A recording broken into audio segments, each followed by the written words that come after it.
মানি না। বিষ্ণু বলেন তাহলে তলোয়ার আমাদের আর তোমাদের মাঝে ফয়সালা করবে, মুসলিমও হবা না, ট্যাক্স দিবা, নিরাপত্তা দিব, আমরা সুপার পাওয়ার, আমাদের আন্ডারে থাকবে, এইটাও না। তাহলে তোমাদেরকে তো আমরা বিশ্বাস করতে পারি না, কখন না কখন বিশ্বাসঘাতকতা করো, কার সাথে মিলে হাত মিলাও, তলোয়ার আমাদের মাঝে ফয়সালা করবে। তখন তিনি জেহাদের সশস্ত্র সংগ্রামের ঘোষণা দিতেন। সুবহানাল্লাহ পড়েন। দেখেন পশ্চিমারা জেহাদকে এইভাবে চিত্রায়িত করে না। ওরা জেহাদ বলতে বুঝায় তলোয়ার, হাত কাটো, গলা কাটো না। জেহাদ সশস্ত্র সংগ্রাম 3 নম্বরে। অধিকাংশ ক্ষেত্রেই বিশ্বনবীর সুন্দর আচরণ দেখে, আরে আমার নবীর যে নুরানি চেহারা, অনেকে তো কেবল সিরেফ চেহারাটা দেখেই কালিমা পড়ে মুসলমান হয়ে গিয়েছে।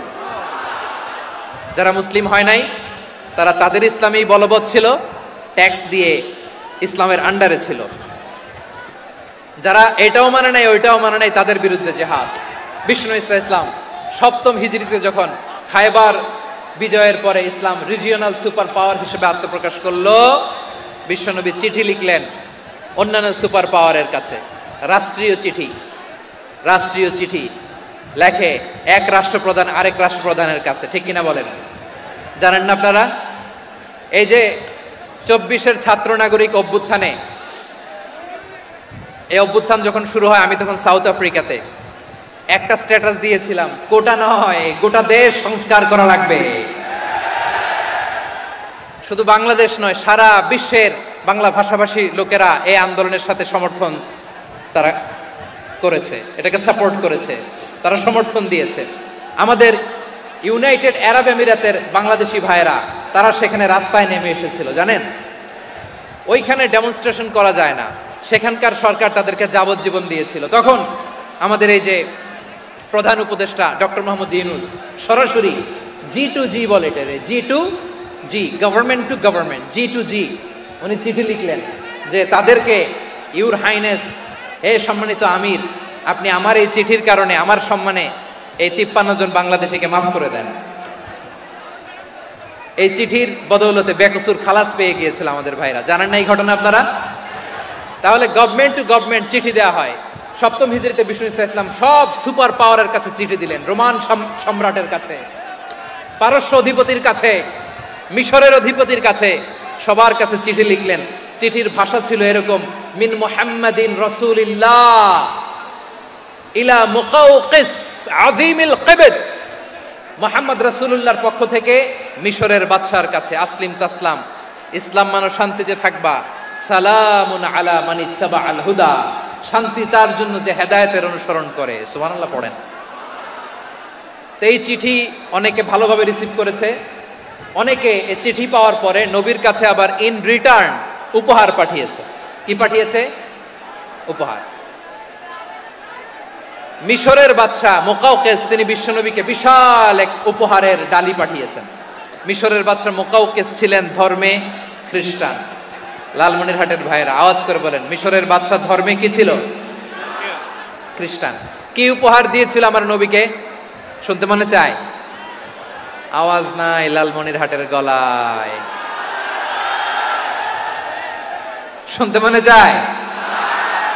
1000 স্বর্ণ মুদ্রা, 1000 স্বর্ণ মুদ্রা। 2টা খ্রিস্টান দাসী, একজনের নাম মারিয়া বিনতে শামউন আল কিবতিয়া, আরেকজনের নাম সিরিন বিনতে শামউন আল কিবতিয়া। একজন খ্রিস্টান দাস 20 থান কাপড় জামা বানানোর জন্য, আমরা নবী যেন সেলাই করে জামা বানাতে পারে এজন্য 20 থান কাপড়, 20 থান ফাইন গার্মেন্ট। সুবহানাল্লাহ পড়বেন না? এরপরে একটা গাধা যেটার নাম ছিল উফাইর, আর একটা খচ্চর, এটার নাম ছিল দুলদুল। খচ্চর চিনেন? গাধা আর ঘোড়ার ক্রসিং এ যে প্রাণীটা দুনিয়াতে আসে ওটার খচ্চর বলে। তো এই যে সুপার পাওয়ার খ্রিস্টান বাদশার কাছে নবী চিঠি লিখলেন, ওই খ্রিস্টান বাদশা আমার নবীকে উপহার দিল। বিশ্বনবী এই উপহারগুলো সানন্দে গ্রহণ করেছে।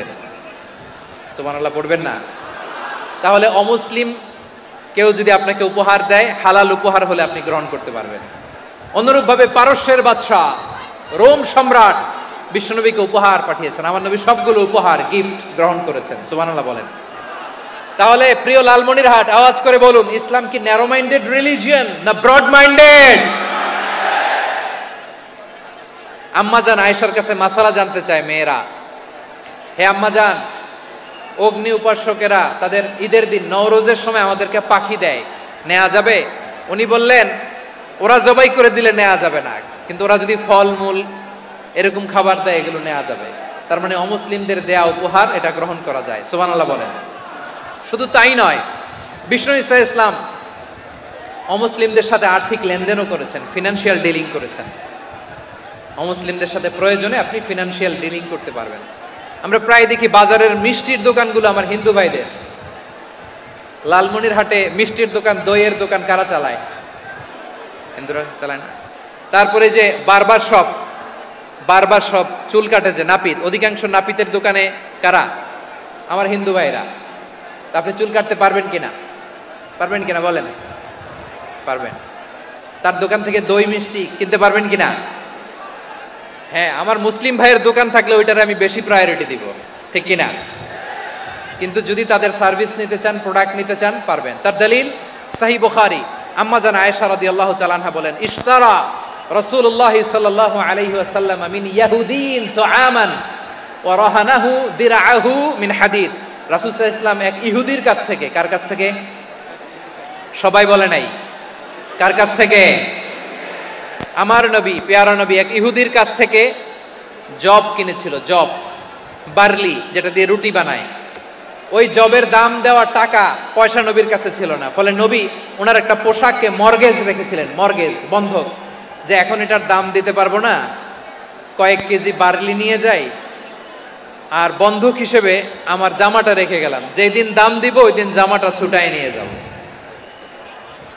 সুবহানাল্লাহ পড়বেন না?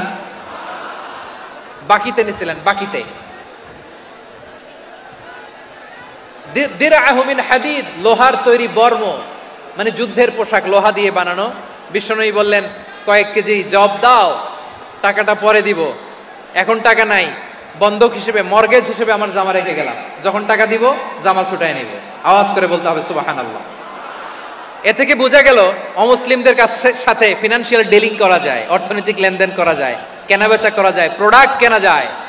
এমনকি আমাদের মসজিদে নববীতে বারান্দায় আপনারা একটা অটোমেটিক ফ্লাইং আমব্রেলা দেখছেন?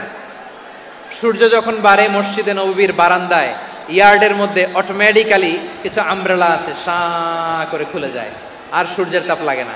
আবার সন্ধ্যাবেলায় এই আমব্রেলাগুলো ওরা ক্লোজ করে ফেলে। দেখেন নাই না? দেখছেন? এই মসজিদে নববীকে সর্বোচ্চ উন্নত মানের কনস্ট্রাকশন ইনফ্রাস্ট্রাকচারে ডেভেলপ করার জন্য কর্তৃপক্ষ কিছু অমুসলিম ইঞ্জিনিয়ারের, ডিজাইনারের সহায়তা নিয়েছিল। সুবহানাল্লাহ বলেন। কোন দলিলের ভিত্তিতে? এই দলিলের ভিত্তিতে যে বিষ্ণু ঈসা ইসলাম অমুসলিমদের সাথেও লেনদেন করেছেন। আওয়াজ করে বলতে হবে আল্লাহু আকবার। শুধু তাই নয়, ইন কেস অফ ইমার্জেন্সি, প্রয়োজনে ইসলামের খাতিরে, ইসলামকে সামনের দিকে এগিয়ে নিয়ে যাওয়ার জন্য অমুসলিমদের সাপোর্ট নেওয়া জায়েজ আছে। সুবহানাল্লাহ বলেন। অমুসলিমদের সাপোর্ট নেয়া, তাদের থেকে অর্থ নেয়া, পলিটিক্যাল সাপোর্ট, পলিটিক্যাল অ্যাসাইলাম নেওয়া জায়েজ আছে। আমাদের অনেক বিশ্ববরেণ্য দায়ীরা আমেরিকায় অস্থায়ীভাবে অ্যাসাইলাম নিয়ে থাকে, নিজের দেশে গেলে ফাঁসিতে ঝুলাই দিবে।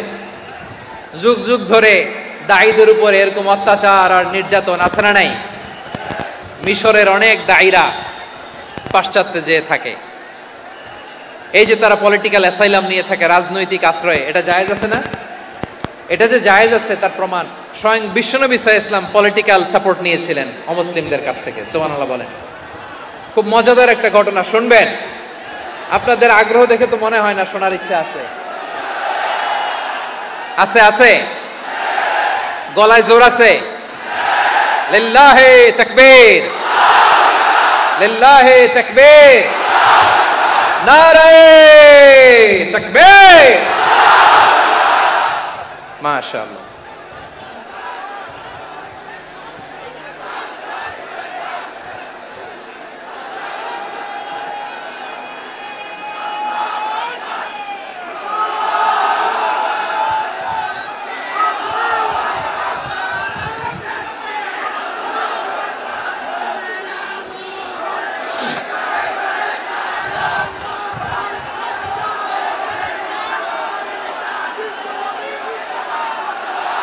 মাশাআল্লাহ, মাশাআল্লাহ। থামুন, থামুন। আমার ভাইরা, বিশ্বনবীর বয়স তখন প্রায় 51 বছর। কত বছর? বিশ্বনবীর সবচেয়ে কাছের মানুষ খাদিজা রাদিয়াল্লাহু তাআলা আনহা ইন্তেকাল করেছেন। বিশ্বনবী বড্ড কষ্ট পেলেন, হৃদয়টা ভেঙে খান খান। যিনি ঘরের ভেতরে বিশ্বনবীকে সান্ত্বনা দিতেন, ভালোবাসা দিতেন, বাইরে গেলে কুরাইশরা বকাঝকা করে, অত্যাচার করে, কিন্তু আম্মাজান খাদিজা রাদিয়াল্লাহু তাআলা আনহা ঘরটারে এমন শান্তির নীড় বানায় রেখেছেন, এই ঘরের ভিতরে ঢুকলে বিশ্বনবীর কলিজাটা ঠান্ডা হয়ে যেত। এজন্য রব্বুল আলামিন বলেন, খাদিজা, ও আমার বান্দি খাদিজা, জান্নাতে এমন স্পেশাল একটা ঘর আমি তোমার জন্য রেডি করে রেখেছি। ওই ঘরের মধ্যে কোনো আওয়াজ নাই, ওই ঘরের মধ্যে কোনো নয়েজ নাই, ওই ঘরে কোনো বিশৃঙ্খলা নাই। কারণ মক্কার জমিনে আমার নবী কুরাইশদের বিশৃঙ্খলা, নয়েজ আর ঝামেলাগুলোকে উপেক্ষা করে যখন তোমার ঘরের ভিতরে ঢুকতো, ঘরটারে তুমি শান্তির নীড়, ঠান্ডা, নীরব, নিস্তব্ধ, নিঝুম আর শান্তির নীড় বানিয়ে রেখেছো। এজন্য জান্নাতে স্পেশাল একটা শান্তির নীড় আমি তোমারে উপহার দেব। ওই প্রিয়তমা স্ত্রী খাদিজা ইন্তেকাল করলেন, বিশ্বনবীর হৃদয় ভেঙে খান খান। আবার ওনার চাচা আবু তালেব ইন্তেকাল করলেন, যিনি পলিটিক্যাল শেল্টার দিতেন নবীকে। কে দিতেন? আবু তালেবের ভয়ে, বিশ্বনবীর এই চাচার ভয়ে কোনো মুশরিক নবীর গায়ে হাত দেওয়ার সাহস পায় নাই। এখন স্ত্রীও নাই, চাচাও নাই, নবীকে আশ্রয় দেওয়ার কেউ নাই, নবীর চারদিকে অন্ধকার। নবী এখন কই যাবেন? আমার পেয়ারা নবী নতুন স্টেশন খুঁজতেছেন, নতুন দাওয়াতি প্ল্যাটফর্ম খুঁজতেছেন। তিনি যায়েদ বিন হারেসা রাদিয়াল্লাহু তাআলা আনহুকে নিয়ে মক্কার পাশের একটা নেইবরিং সিটি তায়েফে চলে গেলেন। কোথায় চলে গেলেন? লালমনিরহাটের ভাইয়ের আওয়াজ করে বলেন, কোথায় গেলেন? তায়েফে চলে গেলেন দিনের দাওয়াত দেওয়ার জন্য। কি দেওয়ার জন্য? নাকি জমি কিনতে গেছিলেন? জমি কিনতে? দুনিয়ার যশ খ্যাতির জন্য? নিজের কোনো লাভের জন্য? তায়েফবাসীদেরকে জাহান্নামের আগুন থেকে বাঁচানোর জন্য। আওয়াজ করে বলতে হবে, ঠিক কিনা? বিশ্বনবী বিশাল মরুপথ, পাহাড়ি পথ পাড়ি দিয়ে তায়েফের মরুজমিনে গেলেন কোরআনের দাওয়াত নিয়ে, ইমানের দাওয়াত নিয়ে। কিন্তু তায়েফের লোকেরা বিশ্বনবীর দাওয়াতকে শুধু প্রত্যাখ্যান করেই থামে নাই, তারা বিশ্বনবীর সাথে অত্যন্ত খারাপ আচরণ করেছে। বিশ্বনবীকে শারীরিকভাবে হেনস্থা করেছে, আমার নবীকে শারীরিকভাবে অত্যাচার করেছে, আমার পেয়ারা নবীর গায়ে পাথর মেরেছে, বিশ্বনবীর গা বেয়ে ঝরঝর করে রক্ত ঝরেছে, নবী জামিনের মধ্যে লুটিয়ে পড়েছেন, আবার মেরেছে, আবার নবী হাঁটতে শুরু করলেন, পেছন থেকে আবার মেরেছে, আবার নবী রক্তাক্ত হয়ে জামিনের মধ্যে লুটিয়ে পড়লেন, আবার মেরেছে। বিশ্বনবীর মতো এত সুশ্রী মানব, বিশ্বনবীর মতো এত শুভ্র মানব, বিশ্বনবীর মতো এমন চমৎকার দেহাবয়ব দিয়ে রব্বুল আলামিন কাউকে বানান নাই। এরকম চমৎকার মানুষটাকে তারা তায়েফের ওই জমিনে রক্তাক্ত করেছে। বিশ্বনবী দুনিয়ার কোনো স্বার্থের জন্য সেখানে যান নাই, নিজের কোনো লাভের জন্য, প্রাপ্তির জন্য যান নাই, তায়েফবাসীদের জাহান্নামের আগুন থেকে বাঁচাতে গিয়েছেন। ঠিক কিনা বলেন? প্রিয় ভাইরা, তায়েফের ছেলেরা নবীকে রক্তাক্ত করলো। আমার নবী কই যাবে? কই যাবে? মক্কায় জায়গা নাই, তায়েফে জায়গা নাই। তায়েফ থেকে ভারাক্রান্ত মন নিয়ে আমার নবী মক্কায় ফিরে আসলেন। বিশ্ব নবী মক্কায় ঢুকতে পারেন না। মক্কার মরুভূমির দিকে তাকিয়ে, উপত্যকার দিকে তাকিয়ে বিশ্বনবী ধা ধা করে কাঁদেন, ঝরঝর করে। নবীর চেহারা মোবারক থেকে চোখের পানিগুলো বেয়ে বেয়ে পড়ে। আমার জন্মস্থান, আমার শৈশব, কৈশোর, যৌবন কেটেছে এই মক্কায়, আমার এলাকায় আমি ঢুকতে পারি না। বিশ্বনবী মক্কার অনতি দূরে দাঁড়িয়ে জায়েদকে পাঠালেন, জায়েদ যাও, দেখো কেউ আমাকে সাপোর্ট করার মতো আছে কিনা, যাও অমুকের কাছে যাও। সাইয়েদনা জায়েদ গেলেন, তারাও প্রত্যাখ্যান করে ফিরিয়ে দেয়। বিশ্বনবী বললেন যাও অমুক লোকের কাছে যাও, তিনিও প্রত্যাখ্যান করে ফিরিয়ে দিলেন। কেউ বিশ্বনবীকে আশ্রয় দিতে রাজি হয় না। নিজ জন্মভূমিতে বিতাড়িত বিশ্বনবী, সর্বশেষ বিশ্বনবী বললেন যাও মুতঈম ইবনে আদির ঘরে যাও। মুতঈম ইবনে আদি মুশরিক, তার কাছে যাও। গেলেন, মুতঈম ইবনে আদি রাজি হয়ে গেল। সুবহানাল্লাহ বলেন। দেখেন, অনেক বিপদের সময়ও আমি নিজে সাক্ষী, সামাজিকভাবে, রাজনৈতিকভাবে কত ঝঞ্ঝা, কত ষড়যন্ত্র, কত কনস্পাইরেসি পাড়ি দিয়ে আমাদেরকে সামনে এগিয়ে যেতে হয়। এই শত্রুদের ভেতরেও একজনকে দাঁড় করিয়ে দেয় যে আল্লাহর কোরআনের জন্য রেডি হয়ে যায়। করেন সুবহানাল্লাহ। মুতঈম ইবনে আদি, আল্লাহ তার মনকে নরম করে দিলেন। মুতঈম বলে, মুহাম্মদ আমি তোমাকে আশ্রয় দিব। তার দুই ছেলেকে পাঠালেন, যাও খোলা তলোয়ার নিয়ে স্কট দিয়ে গার্ড অফ অনার দিয়ে মোহাম্মদকে মক্কায় ঢুকাও আর বলো আমি আমান দেব। আমান কি দিব? আমান মানে সিকিউরিটি, নিরাপত্তা। সিকিউরিটি ছাড়া, আমান দেওয়া ছাড়া কেউ থাকতে পারতো না মক্কায়। দুই ছেলে বিষ্ণু ইসা ইসলামকে নিয়ে আসলো। নবী কাবার চারদিকে তাওয়াফ করলেন, নামাজ পড়লেন। আবু জাহেল, উতবা, সাইবা, ওয়ালিদ ইবনে মুগীরা সবাই দেখে, কেউ কিছু করতে পারে না। কারণ মুতঈম ইবনে আদি ঘোষণা দিয়েছেন, আমি মুহাম্মদকে আমান দিয়েছি, মুহাম্মদের গায়ে যেন কেউ স্পর্শ না করে। আওয়াজ করে পড়েন সুবহানাল্লাহ। নবীর এই বিপদকালে মুহূর্তে মুতঈমের হৃদয়টারে নরম করে দিল কে? আচ্ছা লালমনিরহাটের ভাইয়েরা বলেন, এই মুতঈম কি মুসলিম ছিল না মুশরিক? সবাই বলতে হবে, মুসলিম না মুশরিক? তাহলে মুশরিকের কাছ থেকে নবী পলিটিক্যাল অ্যাসাইলাম, আধুনিক রাষ্ট্রবিজ্ঞানের ভাষায় পলিটিক্যাল অ্যাসাইলাম, যেটাকে বলে রাজনৈতিক আশ্রয়, ওনার আমান বা নিরাপত্তার এই ঘোষণায় তিনি মক্কায় ঢুকলেন। যতদিন নিরাপত্তা ছিল ছিলেন। মুতঈম যখন মারা গেল, বিষ্ণু ইসা ইসলাম হিজরত করে মদিনায় চলে গেলেন। সুবহানাল্লাহ। কিন্তু মুতঈম যে বিশ্বনবীর উপকার করছে এটা বিশ্বনবী ভুলে নাই। আমাদের অনেকে আছে উপকার করার পরে আর খেয়াল থাকে না, খাওয়ার পরে গলা দিয়ে নামলে আর খেয়াল থাকে না। এরকম আছে না নাই? আমার নবী ভুলে নাই। বদরের প্রান্তরে 70 জন কাফেরকে যখন বন্দী করে বিশ্বনবীর সামনে হাঁটু গেড়ে দাঁড় করানো হলো, বসানো হলো, 70 জন কাফের। কয়জন? বিশ্বনবী তাদের দিকে তাকিয়ে বললেন, সহিহ বুখারীর বর্ণনা, লাউ কানাল মুতঈম ইবনে আদি হাইয়ান সুম্মা কাল্লামানি হাউলাই নাতনা লা তারাকতুহুম লাহু। বদরের প্রান্তরে 70 জন বন্দী কাফিরের দিকে তাকিয়ে আমার নবী বললেন, আজকে মুতঈম ইবনে আদি যদি বেঁচে থাকতো আর তোমাদের 70 জনের ব্যাপারে যদি মুতঈম এক বাক্যে একটা সুপারিশ করত, তার সম্মানে আজকে তোদের সবাই আমি মাফ করে দিতাম। নবী চাইলে এখনই এক্সিকিউশন অর্ডার দিতে পারে। তিনি বললেন, আজকে যদি মুতঈম বেঁচে থাকতো আর মুতঈম যদি তোদের জন্য সুপারিশ করতে, এই আবর্জনাগুলোর ব্যাপারে সুপারিশ করতে, আমি মুহূর্তেই তোদেরকে এমনি মাফ করে দিতাম। এবার বলেন, ইসলাম কি ন্যারো মাইন্ডেড না ব্রড মাইন্ডেড?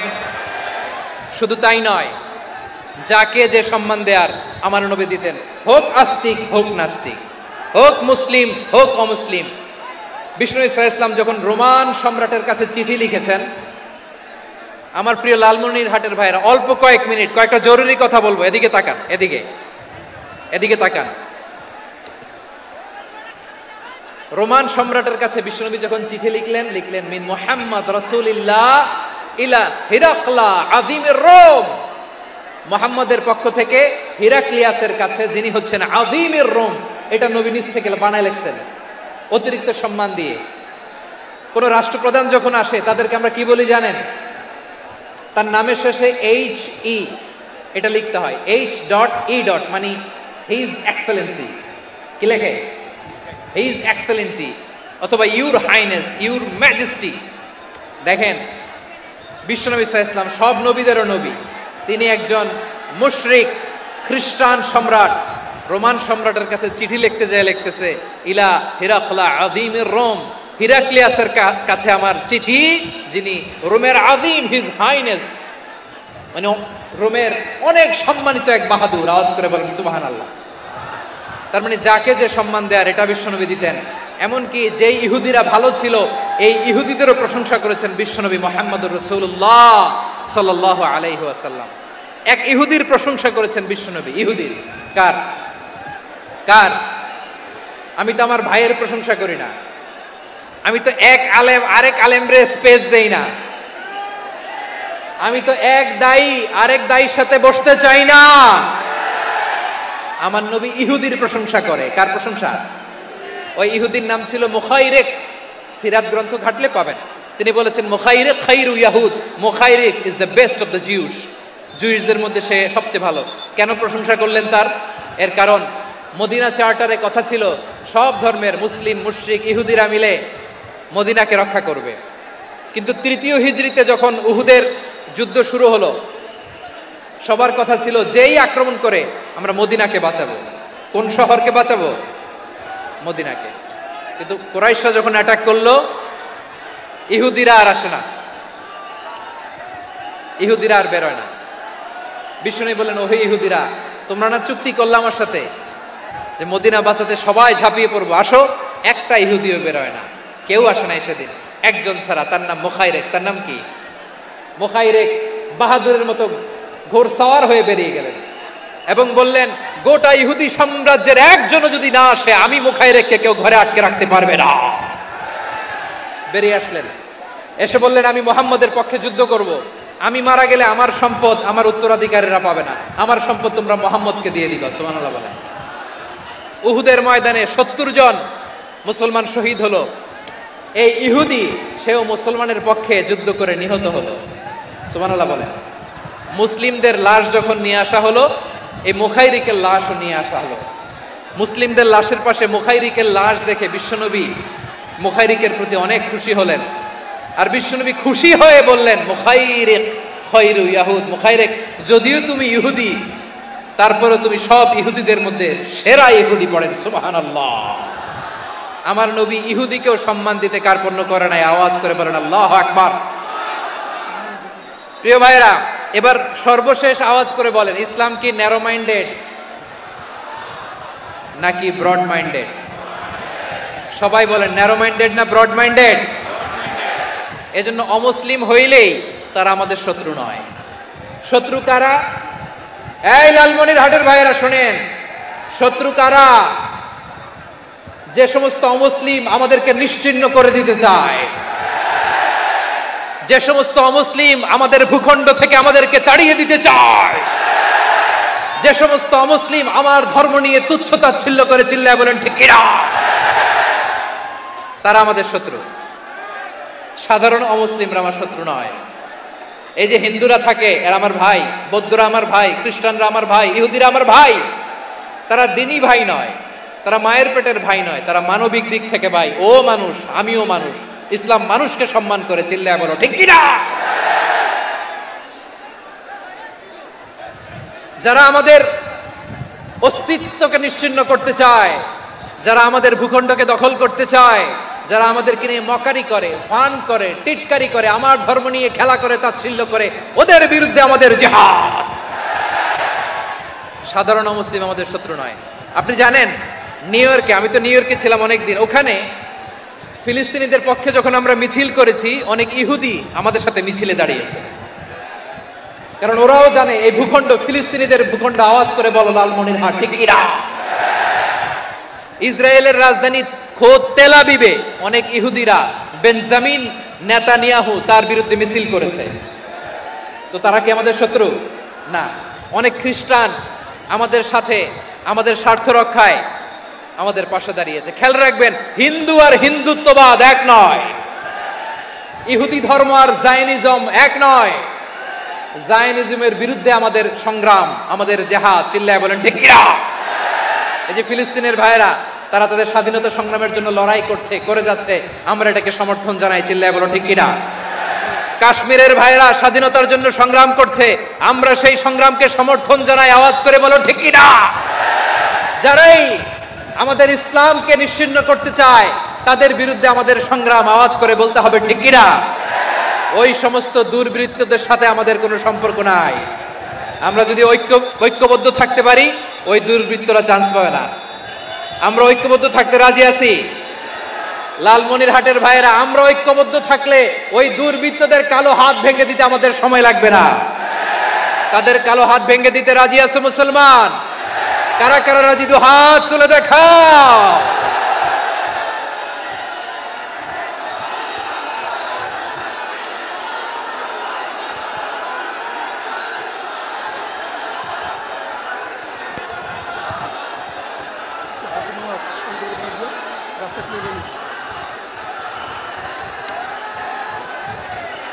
আমার প্রাণ প্রিয় লালমনিরহাটের ভাইয়েরা, শত্রু কাফের আর অশত্রু কাফেরের মধ্যে পার্থক্য আছে না নাই?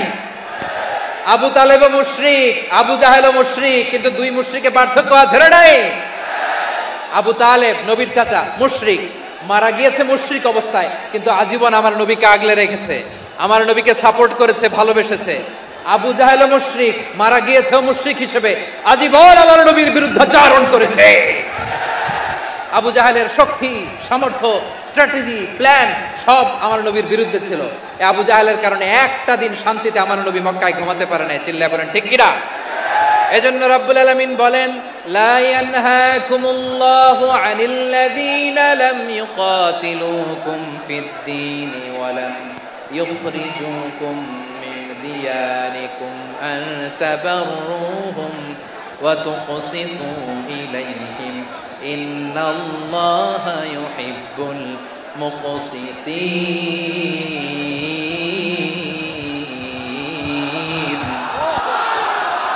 আল্লাহ বলে, গোলামেরা শোনো শোনো, যে সমস্ত অমুসলিম তোমাদের সাথে ধর্মযুদ্ধে লিপ্ত হয় না, তোমাদের বিরুদ্ধে যে সমস্ত অমুসলিম অস্ত্র ধরে না, যে সমস্ত অমুসলিম তোমাদেরকে তোমাদের জন্মস্থান থেকে, ভূখণ্ড থেকে তাড়িয়ে দেয় না, তাদের সাথে ভালো আচরণ করতে আমি আল্লাহ নিষেধ করি নাই। তাদের সাথে সদাচরণে কোনো নিষেধাজ্ঞা নাই, বরং তাদের সাথে সদাচরণ করো, এটাই আমি আল্লাহ চাই। তাহলে আমার যে অমুসলিমরা আমাদের সাথে শত্রুতা করে না, তুচ্ছতাচ্ছিল্য করে না, আমাদের ভূমি থেকে আমাদেরকে উচ্ছেদ করতে চায় না, আমাদের বিরুদ্ধে অস্ত্র ধরে না, ওই অমুসলিম ভাইদের সাথে আমাদের কোনো দ্বন্দ্ব আছে? কোনো বিরোধ আছে?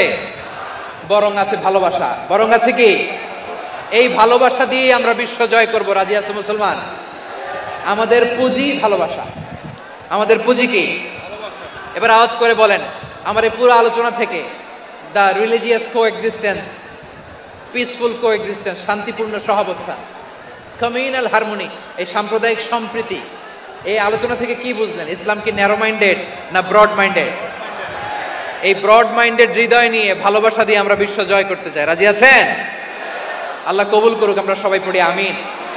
লালমনিরহাটের জেলা স্টেডিয়ামে আমার প্রিয় মায়েরা, বোনেরা, আপনাদের জন্য একটা হাদিস বলে শেষ করব। বিশ্বনবী বলেন, আমার মায়েরা খেয়াল করে শুনুন, বিশ্বনবী আপনাদের উদ্দেশ্য করে বলেন, আল মারআতু ইযা সাল্লাত খামসাহা ওয়া সামাত শাহরাহা হাফিজাত ফুরুজাহা আতাআত বা'লাহা ফালতাদখুল মিন আইয়ি আবওয়াবিল জান্নাতি শাআত। বিশ্বনবী বলেন, ও রমণীরা, ও নারীরা, যে সমস্ত নারী এই চারটা কাজ করবে, এই চারটা কাজের গ্যারান্টি দিবে, তাদেরকে জান্নাতের 8টা দরজার গ্যারান্টি দেয়া হবে। কি চারটা কাজ? 1 নাম্বার, আল মারআতু ইযা সাল্লাত খামসাহা, যে নারী 5 ওয়াক্ত নামাজ পড়ে। কি করে? জেলা স্টেডিয়ামে অবস্থানরত আমার নারীরা, বোনেরা, বিশ্বনবী আপনাদেরকে 4টা কাজের কথা বলেছেন, খুব বেশি না।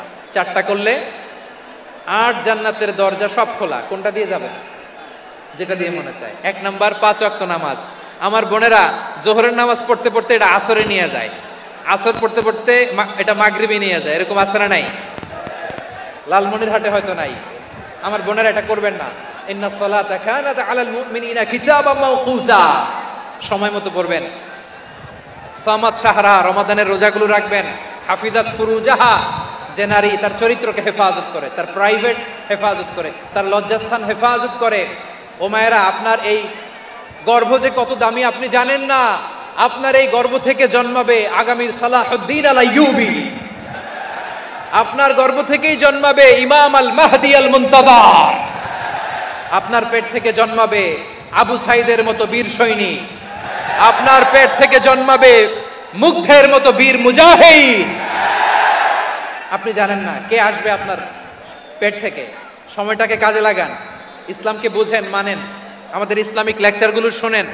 আমরা যে বার্তাগুলো, ইনস্ট্রাকশনগুলো, দিক নির্দেশনাগুলো আপনাদের খেদমতে রাখি, এগুলো মেনে চলুন। আপনিই পারেন আপনার ঘরটাকে জান্নাতের টুকরা বানাতে।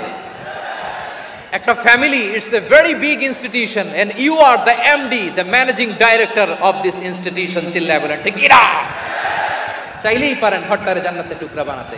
5 ওয়াক্ত সালাত, রমাদানের রোজা, নিজের চরিত্রের হেফাজত, ও আতাআত বা'লাহা, স্বামীর আনুগত্য।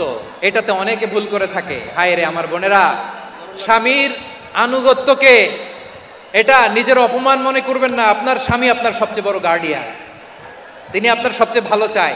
নারী কখনো গার্ডিয়ানশিপের বাইরে থাকতে পারে না। হয় আপনি বাবার গার্ডিয়ানশিপের ভেতরে, বাপ না থাকলে ভাই আপনার গার্ডিয়ান, ভাই না থাকলে চাচা গার্ডিয়ান, বিয়ের পরে আপনার স্বামী আপনার গার্ডিয়ান। শরিয়া সম্মত স্বামীর আদেশগুলো আপনি মেনে চলবেন, কিন্তু শরিয়া বিরুদ্ধ কোনো আদেশ মানতে আপনি বাধ্য নয়। আওয়াজ করে বলুন সবাই ঠিক কিনা?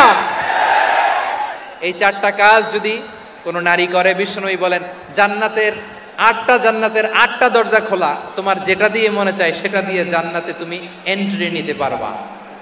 প্রধান অতিথি, বিশেষ অতিথি, মঞ্চে উপবিষ্ট আপনাদের অত্র এলাকার মা ও মাটির সন্তানেরা, নেতৃবৃন্দ, কমিউনিটি লিডার্স, লালমনিরহাট জেলার সম্মানিত ব্যবসায়ী ভাইয়েরা, চাকরিজীবী ভাইয়েরা, ছাত্র ভাইয়েরা, ভলান্টিয়ার্স ভাইয়েরা এবং লালমনিরহাট জেলা স্টেডিয়ামে অবস্থানরত আমার মা এবং বোনেরা, আমি আপনাদের সবাইকে অন্তরের অন্তঃস্থল থেকে শুভেচ্ছা জানাতে চাই, ধন্যবাদ জানাতে চাই যে আপনারা এত চমৎকার একটি প্রোগ্রামের আয়োজন করেছেন। প্রিয় ভাইয়েরা, আপনারা জানেন যে আমি প্রতি বিভাগে একবার করে সফর করছি। তো সেই সুবাদে রংপুর বিভাগের প্রোগ্রামটা আমি লালমনিরহাটে দিয়েছি এবং আমি আশ্বস্ত হয়েছিলাম যে লালমনিরহাটের প্রোগ্রাম খুবই গোছালো হবে, সুষ্ঠু হবে, শান্ত হবে। সেটার নমুনা আলামত আমি দেখতে পাচ্ছি, আলহামদুলিল্লাহ। সবাই খুবই সুশৃঙ্খল, লক্ষ লক্ষ তাওহীদি জনতা, পেছনে অনেকে জায়গা পায় নাই কিন্তু কোনো আওয়াজ নাই, সবাই দাঁড়িয়ে আছে। এলইডি স্ক্রিন আছে, আপনারা স্ক্রিনে দেখতে পাচ্ছেন, আলহামদুলিল্লাহ। আমি সবাইকে দেখতে পাচ্ছি, মাশাআল্লাহ মাশাআল্লাহ। শান্ত হয়ে আপনারা বসুন, অল্প কিছু সময় কথা বলার সুযোগ আমি পাবো। যেহেতু আমি হেলিকপ্টারে করে এসেছি, হেলিকপ্টারগুলোর আবার একটা পলিসি আছে, সানসেটের আগে, সূর্য ডোবার আগে তাদেরকে এয়ারপোর্টে আবার ল্যান্ড করতে হয়। এখানে 3:30টার মধ্যে আমাকে উঠে যেতে হবে। আমি যদি বারবার আপনাদেরকে থামাতে থাকি, শান্ত হতে বলি এবং এগুলোতেই যদি আমরা সময় নষ্ট করে ফেলি, তাহলে এই যে বিশাল মহাসমাবেশ, বিশাল আয়োজন, যেখানে 2-4টা আমি বার্তা দিতে চাই, এগুলো ব্যাহত হবে। লালমনিরহাটের ছেলেরা খুব ভদ্র, শান্তশিষ্ট। আসার পর থেকে আমাকে রিসিভ করা থেকে শুরু করে, স্টেজে আনা থেকে শুরু করে, এবং আলহামদুলিল্লাহ তরুণ জেনজি শ্রোতাদেরকে আমি দেখতে পাচ্ছি, তারা খুবই কোঅপারেটিভ। সহযোগিতা করার, কোঅপারেট করার, অ্যাসিস্ট করার মানসিকতা আমার ভাইদের আছে, আলহামদুলিল্লাহ আলহামদুলিল্লাহ। আমি চাইব আমরা একটু নীরব, নিস্তব্ধ পরিবেশ তৈরি করার একটু চেষ্টা করব। প্রচণ্ড রোদ, আপনাদের যেমন কষ্ট হচ্ছে আমারও কষ্ট হচ্ছে। ওনারা বলেছিল স্টেজকে সরাবে, উপরে পর্দা দিবে। আমি বললাম দরকার নাই, যেই পরিস্থিতিতে আছি আমরা বসি, শান্ত হইতে হবে। এখানে আমি শান্ত হইতে বলবো, ভলান্টিয়ার্সরা মাইক নিয়ে শান্ত হইতে বলবে, আমাদের সম্মানিত উপস্থাপক উনি শান্ত হইতে বলবে। এগুলোর অপেক্ষায় না থেকে নিজ দায়িত্বে আমরা সবাই শান্ত থাকি, যাতে লালমনিরহাটের এই প্রোগ্রাম একটা ইতিহাস হয়ে থাকে বাংলাদেশে, ঠিক কিনা বলেন? যখন আমি সময় দিব, শাউট করতে বলবো, নয়েজ করতে বলবো, তখন নয়েজ করতে হবে আওয়াজ করে। আর যখন কথা বলবো তখন একেবারে চুপ থাকতে হবে, একেবারে চুপ। মাশাআল্লাহ, হ্যাঁ ঠিক আছে, একেবারে চুপচাপ থাকতে হবে। ধুলা উড়ানো যাবে না, সামনে আগানো যাবে না। নিজের সুবিধা, নিরাপত্তা বুঝতে হবে। এটা কোনো রাজনৈতিক সমাবেশ না, এখানে লাফালাফি, চিৎকার চেঁচামেচি, হাত দেখানোর দরকার নাই। হাত দেখানোর পর্ব শেষ। এখানেও ঠান্ডা হয়ে গেছে, মাশাআল্লাহ। হ্যাঁ মাশাআল্লাহ। আমাদের ভলান্টিয়ার্স ভাইরা, আমাদের স্বেচ্ছাসেবক ভাইরা, আইন শৃঙ্খলা রক্ষাকারী ভাইরা অনেক চেষ্টা করতেছে, মাশাআল্লাহ। Very good, I am very happy to C this scenario, মাশাআল্লাহ আলহামদুলিল্লাহ। আমি একটু দেখতে চাই যে রংপুর বিভাগের কে কোন জেলা থেকে আপনারা এসছেন। কুড়িগ্রাম থেকে কারা এসছেন দেখি, কুড়িগ্রাম। মাশাআল্লাহ মাশাআল্লাহ। আচ্ছা, গাইবান্ধা জেলার কে আসছেন? গাইবান্ধা, মাশাআল্লাহ। ঠাকুরগাঁও অনেকে আসছেন। দিনাজপুর জেলা থেকে, মাশাআল্লাহ। নীলফামারী, ঠিক আছে, ফি আমানিল্লাহ। পঞ্চগড় অনেক আসছে। রংপুর,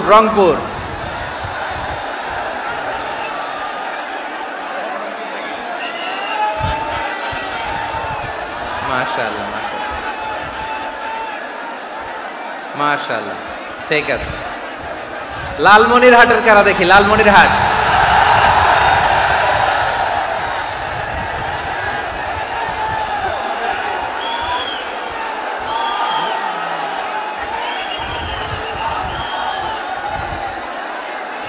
মাশাআল্লাহ, মাশাআল্লাহ,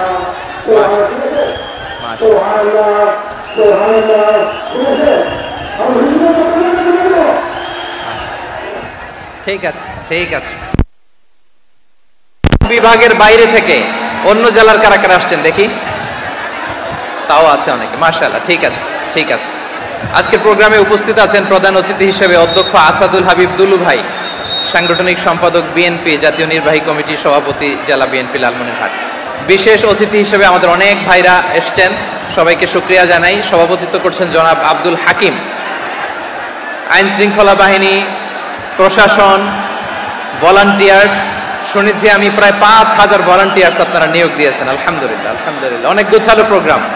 আমার প্রাণ ঢালা ভালোবাসা জানবেন, আমার হৃদয়ের গহীন থেকে ভালোবাসা নেবেন, শুভেচ্ছা জানবেন সবাই। ঠিক আছে, ঠিক আছে। প্রিয় ভাইরা, আমরা কাল বিলম্ব না করে মূল আলোচনায় চলে যেতে চাই। আজকে যে টপিকের উপর আমি কথা বলবো, টপিকটা হচ্ছে peaceful coexistence and communal harmony, শান্তিপূর্ণ সহাবস্থান এবং সাম্প্রদায়িক সম্প্রীতি। আমাদের বাংলাদেশে সাম্প্রদায়িক সম্প্রীতি আছে না নাই?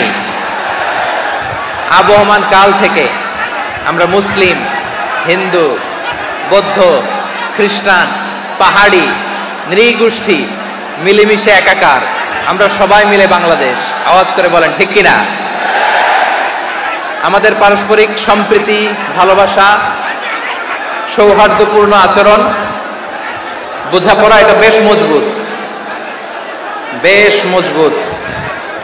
তবে মাঝে মাঝে আমাদের এই সম্প্রীতির ভেতরে অনেকে ফাটল ধরাতে চায়। আমরা যে সুখে আছি, শান্তিতে আছি, এটা অনেকের ভালো লাগে না, ঠিক কিনা বলেন? আমাদের মধ্যে সাম্প্রদায়িক সম্প্রীতি, সৌহার্দ্যপূর্ণ আচরণ, ভালোবাসা, এটা আবহমান কাল ধরে আছে। তার প্রমাণ, আমরা তাফসিরুল মাহফিলের আয়োজন করলে আমাদের হিন্দু ভাইরা ডিস্টার্ব করে না, ঠিক কিনা? এবং আমি যদি বলি হাত তোলেন, হিন্দু ধর্মের কারা কারা এসেছেন, কত শত কত হাজার যে হাত উঠবে, আপনি অবাক হয়ে যাবেন। আমি চাচ্ছি না হাত উঠাতে। খুলনাতে সর্বশেষ যে আমি প্রোগ্রাম করে গেলাম, সেখানে কয়েকশো হিন্দু ভাই আসছে আমাদের আলোচনা শুনতে, আলহামদুলিল্লাহ। অনেক বৌদ্ধরা আসে, অনেক খ্রিস্টানরা আসে। এবার সফরেও অনেক হিন্দু ভাইরা আমার সাথে দেখা করেছে, তারা বলেছে হুজুর আমরা আপনার আলোচনা শুনি, আলহামদুলিল্লাহ বলেন। So it's our responsibility to present our religion to our non-Muslim brothers and sisters. আমাদের অমুসলিম ভাই বোনদের কাছে ইসলামের সৌন্দর্য তুলে ধরা, এটা আমাদের দায়িত্ব। We all are the ambassador of Islam. আমরা প্রত্যেকে দায়িত্বশীল, আমরা প্রত্যেকে এক একজন ইসলামের অ্যাম্বাসেডর, আলহামদুলিল্লাহ বলেন। এজন্য এমন ভাবে দ্য বিউটি অফ ইসলাম, ইসলামের সৌন্দর্য আমাদেরকে ফুটিয়ে তুলতে হবে, যাতে করে নন মুসলিমরা শাহাদা পড়ে, কালিমা পড়ে মুসলমান হয়ে যায়। অনেক নন মুসলিম ভাই বোন আমাদের হাতে শাহাদা পড়ে, কালিমা পড়ে মুসলমান হয়েছে, অনেক। সো আমরা যেন ইসলামের বিউটিটাকে তুলে ধরতে পারি এবং এই যে সম্প্রীতি, এটাকে যেন আমরা অটুট রাখতে পারি। আদতে আদতে বাংলাদেশের ইতিহাস বলে আমাদের দেশে কোনো দাঙ্গা নাই, আছে? লালমনিরহাটের ভাইয়েরা আওয়াজ করে বলেন, আমাদের দেশে হিন্দু মুসলিম দাঙ্গা আছে? আমরা ভাই ভাই, আওয়াজ করে বলুন তো, আমরা কি ভাই ভাই? কিন্তু কিছু দুষ্ট লোক আছে, তারা আমাদের সম্পর্কের মধ্যে ফাটল ধরাতে চায়, ঠিক কিনা বলেন? মাঝে মাঝে ঝগড়া লাগাতে চায়। দেখবেন পত্রপত্রিকায় দেখা যায় বিভিন্ন ধর্মীয় উপাসনালয়গুলোতে হামলা চালানো হয়, এগুলো রাজনৈতিক উদ্দেশ্য প্রণোদিত, এগুলোর সাথে ইসলামের কোনো সম্পর্ক নাই। এজন্য এই দুর্বৃত্তদের ব্যাপারে আমাদের সাবধান থাকতে হবে। আমরা সবসময় যেমনি ঐক্যবদ্ধ, ইউনাইটেড, আমরা যদি এরকম ইউনাইটেড থাকি, এই সমস্ত দুর্বৃত্তদের কালো হাত ভেঙে দিতে আমাদের 1 ঘন্টাও লাগবে না। চিল্লায় বলো ঠিক কিনা? আমরা সংঘবদ্ধ থাকবো। এই যে আমাদের পিসফুল কোএক্সিস্টেন্স, শান্তিপূর্ণ সহাবস্থান।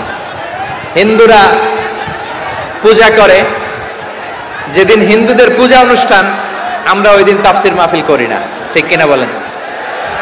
যেদিন আমাদের তাফসিরুল কোরআনের প্রোগ্রাম, ওই দিন আমাদের হিন্দু ভাইরা ডিস্টার্ব করে না, সুবহানাল্লাহ। হিন্দুদের পূজা অনুষ্ঠানে মাদ্রাসার ছাত্র যে পাহারা দেয়, গোটা বিশ্বে এরকম দৃষ্টান্ত নজির বিরল, ঠিক কিনা বলেন? আইন শৃঙ্খলা বাহিনীর পাশাপাশি মাদ্রাসার ছাত্ররা যে সেখানে পাহারা দেয়। গোটা পৃথিবীতে এই দৃষ্টান্ত আপনি পাবেন। মাদ্রাসার ছাত্ররা তারা তো কোরআনের ধারক, তারা হাদিসের ধারক, তারা কেন মন্দির পাহারা দিবে? এই সম্প্রীতিকে ধরে রাখার জন্য, এই সৌহার্দ্যকে ধরে রাখার জন্য, আমাদের পারস্পরিক ভালোবাসাকে অটুট রাখার জন্য। আওয়াজ করে বলতে হবে, ঠিক কিনা? এখন বলেন, আমাদের এই ভালোবাসা অটুট থাক আমরা চাই কি চাই না?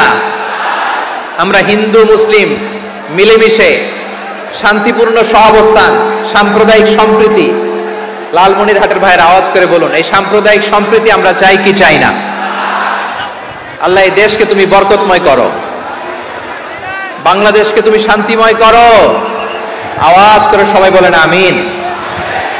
এই জায়গাটাতে সামান্য একটু আওয়াজ হচ্ছিল, এটাও থেমে গেছে, আলহামদুলিল্লাহ আলহামদুলিল্লাহ। এখন একেবারে everything is in my control, মাশাআল্লাহ। ঠিক আছে, আমি মূল আলোচনায় যাই। প্রিয় ভাইরা, আমি বলেছিলাম আমার আলোচনার বিষয় হচ্ছে শান্তিপূর্ণ সহাবস্থান, সাম্প্রদায়িক সম্প্রীতি। আমরা দেখব ইসলাম আমাদেরকে কি কি দিক নির্দেশনা দেয়। শান্ত হইতে হবে, খরগোশের কানের মতো কান দুটো আমার দিকে করে রাখেন। আমি এখনো উঠে যাব, হাত নাড়ায় লাভ নাই, আমি উঠে যাব। তাকায় থাকো আর কান খাড়া, আওয়াজ হবে না। হ্যাঁ, মাশাআল্লাহ মাশাআল্লাহ, ঠিক আছে। আমরা দেখব যে রাসূল সাল্লাল্লাহু আলাইহি ওয়াসাল্লাম এই পিসফুল কোএক্সিস্টেন্সের জন্য আমাদের কি শিখিয়েছেন, কি কি গাইডলাইন দিয়েছেন। আমরা 1 2 3 4 করে এগুলো আপনাদের সাথে শেয়ার করব। আমি আপনাদের খেদমতে সূরাতুল আনআমের 108 নম্বর আয়াত তেলাওয়াত করেছি। এখানে আল্লাহ রাব্বুল ইজ্জা ওয়াল জালাল তিনি ইরশাদ করছেন, ওয়ালা তাসুব্বুল্লাযীনা ইয়াদউনা মিন দুনিল্লাহি ফায়াসুব্বুল্লাহা আদওয়াম বিগাইরি ইলম কাযালিকা যায়্যান্না লিকুল্লি উম্মাতিন আমালাহুম সুম্মা ইলা রাব্বিহিম মারজিউহুম ফায়ুনাব্বিউহুম বিমা কানু ইয়ামালুন। রব্বুল আলামিন বলেন, গোলাম ও আমার ইমানদার বান্দারা শোনো শোনো, ও আমার বিশ্বাসী বান্দারা শোনো শোনো, লা তাসুব্বুল্লাযীনা ইয়াদউনা মিন দুনিল্লাহ ফায়াসুব্বুল্লাহা আদওয়াম বিগাইরি ইলম। ও আমার বিশ্বাসী বান্দারা, যারা আল্লাহকে ব্যতি রেখে, আল্লাহকে বাদ দিয়ে অন্য উপাস্যকে ডাকে, দেবীর পূজা করে, দেবতাদের পূজা করে, তোমরা খবরদার তাদের গালি দিও না। আওয়াজ করে বলেন, কি দিও না? আল্লাহ বলেন, ও বিশ্বাসীরা শোনো, যারা আল্লাহকে বেছে রেখে দেব দেবীর পূজা করে, অন্য উপাস্যের পূজা করে, তাদেরকে ডাকে, ওই দেবতাদেরকে তোমরা গালি দিও না। যদি ওই দেবতাদেরকে গালি দাও তাহলে ভুলবশত, শত্রুতাবশত তারা তোমাদের রব আল্লাহকে গালি দেবে, ঠিক কিনা? তোমরা যদি তাদের দেবতাদের গালি দাও, ওরা রেগে তোমার আল্লাহরে গালি দিবে, তাহলে আল্লাহরে গালি খাওয়ানোর কারণ হয়ে গেলাম আমি, ঠিক কিনা বলেন? এইভাবে সাউন্ড নাই, এই নাই, এই বলতে বলতে আমার সময়ও নাই, উঠে যেতে হবে। এগুলো বোকামি। এই বিভাগীয় প্রোগ্রামগুলোতে যাই, চিৎকার চেঁচামেচি করে তোমরা আসো, সময় শেষ, আমাকে উঠে যেতে হয়। আমরা তো বঞ্চিত হলাম। গুরুত্বপূর্ণ অনেক কথা শোনাবো তোমাদের, অনেক। প্রিয় ভাইরা, আপনারা শান্ত হয়ে বসুন, শান্ত হয়ে। রব্বুল আলামিন বলেন, খবরদার বিশ্বাসীরা, আল্লাহ ছাড়া যারা অন্যান্য উপাস্যদেরকে ডাকে, দেবতাদেরকে ডাকে, তাদেরকে তোমরা গালি দিও না। ওই সমস্ত দেবতাদেরকে যদি তোমরা গালি দাও তাহলে তারা আল্লাহকে গালি দিবে, ঠিক কিনা বলেন? আমরা দেবতাদের গালি দিলে ওরা আল্লাহকে গালি দিবে। রব্বুল আলামিন বলেন, খবরদার দেবতাদেরকে গালি দিও না, তাহলে ওরা তোমার রব আল্লাহরে গালি দেবে। প্রতিটি জাতির জন্য তাদের কাজকে আমি আল্লাহ সুশোভিত করে রেখেছি, তারা সবাই একদিন আমার কাছেই ফিরে আসবে। এরপর আমি রব্বুল আলামিন তাদের আমলনামা তাদেরকে জানিয়ে দেব। সুবহানাল্লাহ পড়ে। প্রিয় ভাইয়েরা, আল্লাহ তাআলা বলেছেন, খবরদার গালি দিও না। আদেশটা কার? আওয়াজ করে বলেন তো। হিন্দুদের দেবতা দেবদেবীদেরকে গালি দেওয়া যাবে না। আওয়াজ করে বলুন প্রিয় ভাইয়েরা, এই আদেশটা কার? এই আপনাদের গলার আওয়াজ। অন্য ধর্মের দেবতাদেরকে যে গালি দেওয়া যাবে না, এই আদেশটা কার? আরো জোরে বলুন, কার? গালি দিবেন কোন দেবতাকে? দিবেন? যদি দেন তাহলে ওরা আল্লাহরে গালি দিবে, তাহলে আল্লাহরে গালি খাওয়াইলো কে? আপনি, ঠিক কিনা বলেন? আমি আল্লাহকে গালি খাওয়ানোর কারণ হলাম, কারণ আমি যদি গালি না দিতাম ওরা আমার রবকে গালি দিত না। আওয়াজ করে বলেন ঠিক কিনা? তাহলে প্রিয় ভাইয়েরা, ইসলাম আমাদেরকে শিখায়, সূরাতুল আনআমের 108 নম্বর আয়াত থেকে আমরা বুঝলাম কোন ধর্মকে ছোট করা যাবে না। অন্য ধর্মকে ছোট করা মানে ইসলামকে ছোট করা। অন্য ধর্মের দেবতাকে গালি দেওয়া মানে আল্লাহকে গালি খাওয়ানো। আওয়াজ করে বলেন ঠিক কিনা? খবরদার, এটা করা যাবে না। আর অন্য ধর্মের দেবতাকে যদি আপনি গালি দেন, ওরা ইসলাম থেকে দূরে সরে যাবে। যাও ইসলামের প্রতি আকৃষ্ট হয়েছিল আর কোনোদিন ইসলামের ধারে কাছে আসবে না। আওয়াজ করে বলেন ঠিক কিনা? এজন্য কখনো কোনোদিন অন্য ধর্মের দেবতাদেরকে গালি দেওয়া যাবে না। অন্য ধর্মের কোনো দেবতাদেরকে আমরা গালি দিব না, গালি দিব না, বরং ইসলামের beauty, the beauty of Islam, ইসলামের সৌন্দর্যকে আমরা তুলে ধরব। আমরা যদি বিশ্বনবী সাল্লাল্লাহু আলাইহি ওয়াসাল্লামের জীবনের দিকে তাকাই, তাহলে আমি দেখব বিষ্ণু ইসলাম মক্কাতে কিংবা মদিনাতে অন্য ধর্মের লোকদের সাথে খুব পিসফুলি লাইফ লিড করেছেন। হোক মুশরিক, হোক খ্রিস্টান, হোক ইহুদি, বিশ্বনবী সবার সাথে মিলেমিশে ছিলেন। আলহামদুলিল্লাহ বলেন। ইসলাম হচ্ছে পিসফুল রিলিজিয়ান। অন্য ধর্মের প্রতি সহনশীলতার সবক ইসলাম আমাদেরকে দেয়।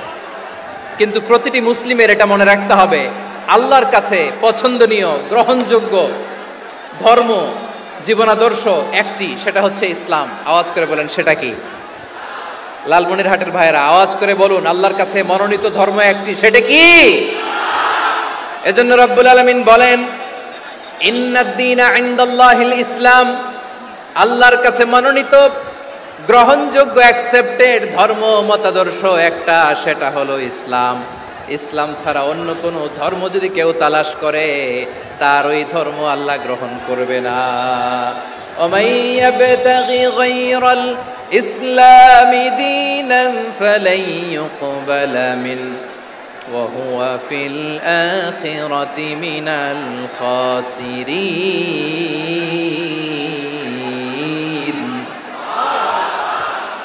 Whoever seek anything except Islam, that won't be accepted from him, and he will be loser in the day of judgment. কিয়ামতের দিন ইসলাম ছাড়া কেউ যদি অন্য কোনো ধর্ম তালাশ করেছে দুনিয়াতে, তার এই মতাদর্শ গ্রহণ করা হবে না। and he will be loser, সে হবে লুজার, ক্ষতিগ্রস্ত। হাই হাই কোম্পানির ম্যানেজার, ওর আমও শেষ, সালাও শেষ। আওয়াজ করে বলেন ঠিক কি না? এজন্য ইসলাম পেয়ে আমরা খুশি না বেজার? প্রত্যেক নামাজ শেষে আমরা আল্লাহরে বলি, আল্লাহ রাদিতু বিল্লাহি রাব্বা ওয়া বিল ইসলামি দীনা ওয়া বি মুহাম্মাদিন নাবিয়ান ওয়া রাসূলা। ও আল্লাহ, তোমারে রব হিসেবে পেয়ে আমরা খুশি। ও আল্লাহ, ইসলামকে ধর্ম হিসেবে পেয়ে আমরা খুশি। বিশ্বনবীকে আমাদের রাসূল পেয়ে আমরা খুশি। ঠিক কিনা বলেন? ইসলাম ছাড়া অন্য কোনো ধর্ম আমরা গ্রহণ করব না। ঠিক কিনা বলেন? আল্লাহর কাছে অ্যাকসেপ্টেড রিলিজিয়ান একটা, সেটা ইসলাম। তো বিশ্বনবী সাল্লাল্লাহু আলাইহি ওয়াসাল্লাম মক্কাতে কিংবা মদিনাতে খুব পিসফুলি এক্সিস্ট করেছেন, যে কোনো ধর্মের সাথে মিলেমিশে চলেছেন। তার প্রমাণ আমরা যদি রাসূল সাল্লাল্লাহু আলাইহি ওয়াসাল্লামের বায়োগ্রাফির দিকে তাকাই, তাহলে দেখব তিনি মুশরিকদের সাথে পিস ট্রিটি করেছেন, শান্তি চুক্তি, পিস ট্রিটি, পিস এগ্রিমেন্ট। আপনারা হুদাইবিয়ার সন্ধির নাম শুনেছেন? আমার লালমনিরহাটের কলিজার টুকরা ভাইয়েরা, হুদাইবিয়ার সন্ধির নাম আপনারা শোনেন নাই? 6ষ্ঠ হিজরিতে বিষ্ণু ইসলাম মুশরিকদের সাথে এই ট্রিটি করেছেন, চুক্তি। কাদের সাথে? মুশরিকদের সাথে। আমরা তো মুসলমান বসতে পারি না, আমরা দুই মুসলিম ভাই একসাথে বসে চা খেতে পারি না, গল্প করতে পারি না। বিষ্ণু ইসলাম মুশরিকদের সাথে ট্রিটি করেছেন, হুদাইবিয়ার সন্ধি। এই সন্ধির আগে মক্কা থেকে কেউ মদিনায় যেতে পারে না, মদিনা থেকে কেউ মক্কায় যেতে পারে না। কিন্তু এই সন্ধির পরে ট্রাফিক স্বাভাবিক হয়ে গেল। মক্কার লোকেরা মদিনায় আসতে পারে, মদিনার লোকেরা মক্কায় আসতে পারে। এটাকে বলে সুলহে হুদাইবিয়া, দ্য পিস এগ্রিমেন্ট অফ হুদাইবিয়া, শান্তি চুক্তি। আমরা পৃথিবীতে এখন অনেক শান্তি চুক্তির নাম শুনি, এগুলো সব the piece treaty of Hudaibiya থেকে কপি করা। আল্লাহু আকবার। তাহলে বিশ্বনবী সাল্লাল্লাহু আলাইহি সাল্লাম তিনি যে শান্তিপূর্ণ সহাবস্থানে বিশ্বাসী ছিলেন, মুসলমানেরা যে অন্য ধর্মের প্রতি সহন